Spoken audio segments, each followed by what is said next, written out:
importante sa'yo si Raquel, no? Binanggit mo yung pangalan niya kagabi. Hindi natin mailigtas ang lahat, Sheila. Pakiramdam ko tuloy na makasarili akong tao kasi iba wala naman silang chance para maligtas. Hello? Si Raquel to. Nasaan kayo? Nasaan kayo? Pupuntahan ko kayo. Nasaan kayo? Paolo! Wag! Yan ang ulo mo, no? Raquel! Kailan mo ba aalisin sa utak mo yung lalaking yan? Hindi mo kailangan si Isaac. Alam ko ang lugar kung saan mo ititipon ang mga taong nasa listahan. There is only one way out of this. Save me and my family, and I'll save you from the people's wrath. Pumapayag na ako sa gusto mo, Ramona. May panibagong banta si Ramona, Father Mark. Kung isasama mo siya, makakatulong ba siya sa pagpapamulit ng Pilipinas? Talaga nasa panganib pa mag-ina ko. Dahil kahit na alam kong asawa niya si Paolo at kahit na alam kong mahal niya si Raquel, sinasaktan niya pa rin ito. Ibig mong sabihin, kung kaya niyang gawin kay Raquel, Kayang-kaya niya sa pansin. Kaya yun, kailangan talaga ako ng mag-ina. Kailan mahal na mahal ko si Raquel? Hinihintay niyo ako. Ha? Tama matulog. Delikado dito, maraming tao.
Hindi ko makikialam dito matanda. Pare, naman ka mo ikan. Kapag mo na yung asawa mo.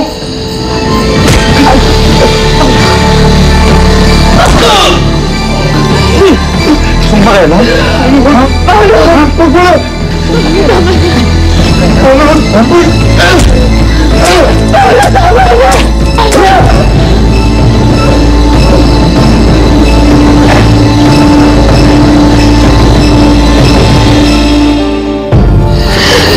Nakakay kanina. Mas malala pa sa ginawa ko sa matandang yung gagawin ko kay Osi.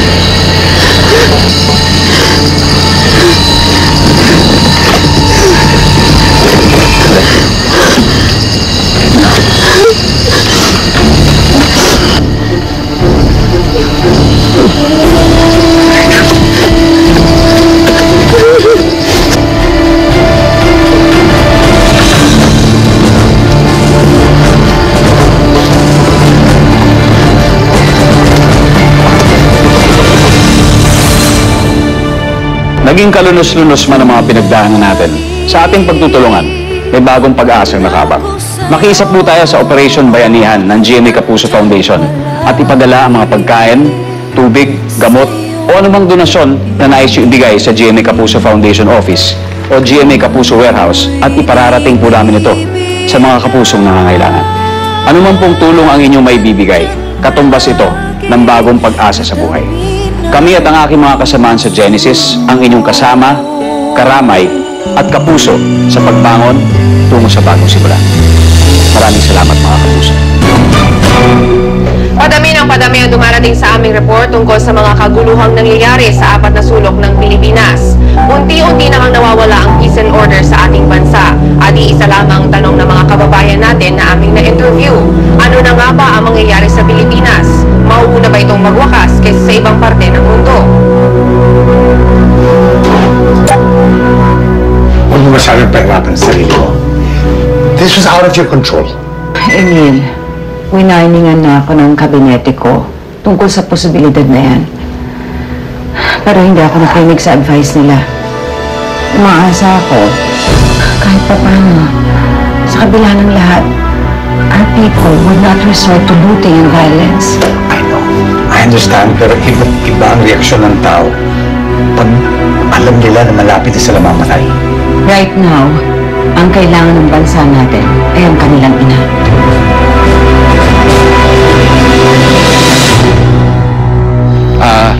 Ate. May hinahanap po kasi ako. May hinahanap. Kasamahan natin dito sa evacuation. Helen po pangalan niya. Matangkad siya ng babae mahabang buhok. Madalas na nakagwantes saka may balabal ko sa kanya. Baka may kasama na kasing-idaran niya. Baka ho si Linda yun. Alam niyo po ba kung nasan sila? May daan dyan. Papuntang highway, narinig ko na maghahanap sila ng sasakyan. Highway. Sige, salamat ho. Mabuti naman na-let ko muna yung kaysa. Akala ko hindi ka naaalis sa tabi niya. Meron ako nakitang bisyon kapag sumama ako sa kanya. Kaya ako umalis. Kasi ayoko siyang magkatotoo. Ha? Ano yung nakita mo? Huwag na natin pag-usapan. Basta, hindi siya maganda. Kayo mo alam. Parang hirap na ito. Iliginaw na ito. Oo. Yun mo, isang order mo. Hirap na yung mga apo natin sa lamig. Wala na ba tayo masisilungan? Ang taas ng lagnat ni Ikang eh. Tingtiis na lang. Magkakanapin tayo na matutuluyan natin. Nay, tay. Nay, meron po evacuation center na natin dito. Pwede ko rin yan yung mga bata doon tsaka mga kasama ninyo. Evacuation center doon. Evacuation center. Meron lang, malapit lang. Mga 2 kanto lang ako, tara na. Kunin niyo na yung mga gamit nyo, sumunod kayo sa akin, may evacuation center doon. Ako na. Halika na. Sumunod ko kayo sa akin, yung mga gamit nyo, dali nyo na. Tsaka mga kumot, dali nyo. Tara.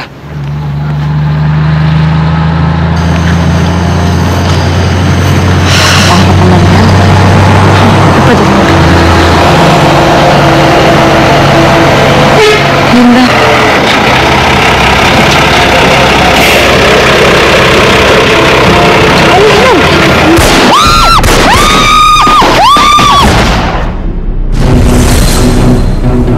Walang sakunang maghahadlang sa ating bayanihan. Kaya sabay-sabay po nating tulungan ang mga kapuso nating nasalanta ng Bagyong Yolanda. Sa mga nais magbigay ng cash donation, maaari niyo po itong ipaabot sa Kapuso Foundation. Ideposito lang po ang inyong donasyon sa kahit anong branch ng Metrobank, UCPB o Cebuana Luwalier. Malayo po ang mararating ng lahat ng tulong na inyong ibibigay. Kami, 10 ng kasamahan ko sa Genesis. Ang inyong karamay, kasama at kapuso sa pagbangon tungo sa bagong simula. Maraming salamat mga kapuso.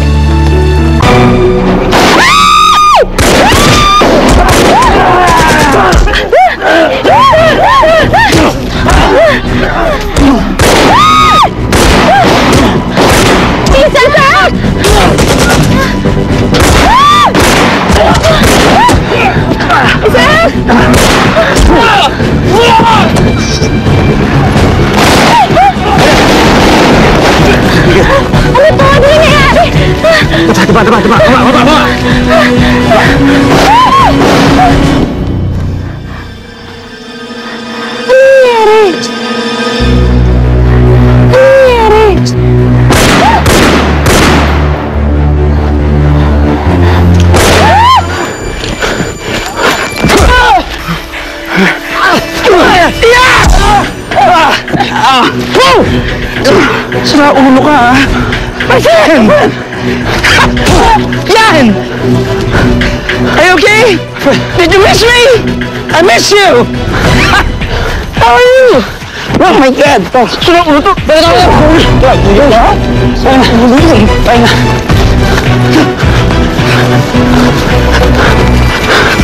Oh my God!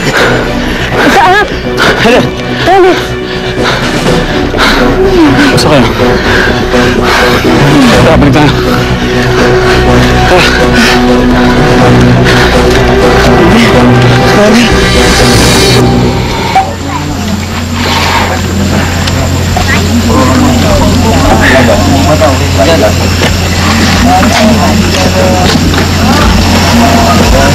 Ito para sa inyo. Mama, bakit may kasaka sa mukha? Wala naman po yung kagabi, ah. Nagulas lang yung mama mo kasi kaya nagkaganyan yung mukha niya. Dahil sa putik. Diba? Oo, yun yung nangyari. Lumabas kasi ako kagabi. Tapos hindi ko nakita may bato na nakausli tapos nadulas ako. Kawawa ka naman, Mama. Masakit po ba? Masakit ba? Kiss ko para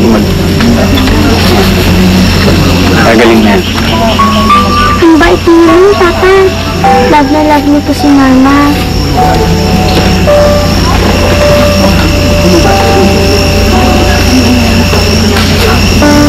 Tulong muna ako, tutulong muna ako sa kanila. Kaya muna kayo, ha?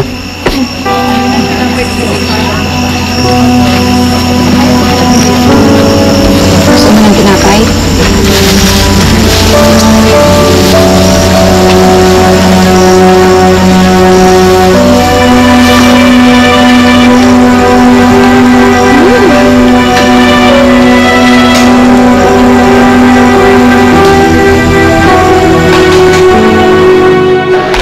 Ang galing ka kagabi, di ba, Fred? Aminin mo, di ba?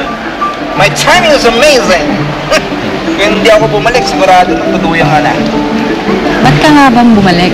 Kala ko, iniwan mo na tong friend mo. Nagtampo lang ako, pero hindi ko iiwan niya sa isa. He's my best friend in the whole wide world, right? Yeah! Pero sandali, kayong dalawa, ano bang ginagawa niyo sa gitna ng enkwentro, at napasubo tong friend ko? May kukunin na ako ng medisina doon kay doktora. Pangbaon. Teka lang.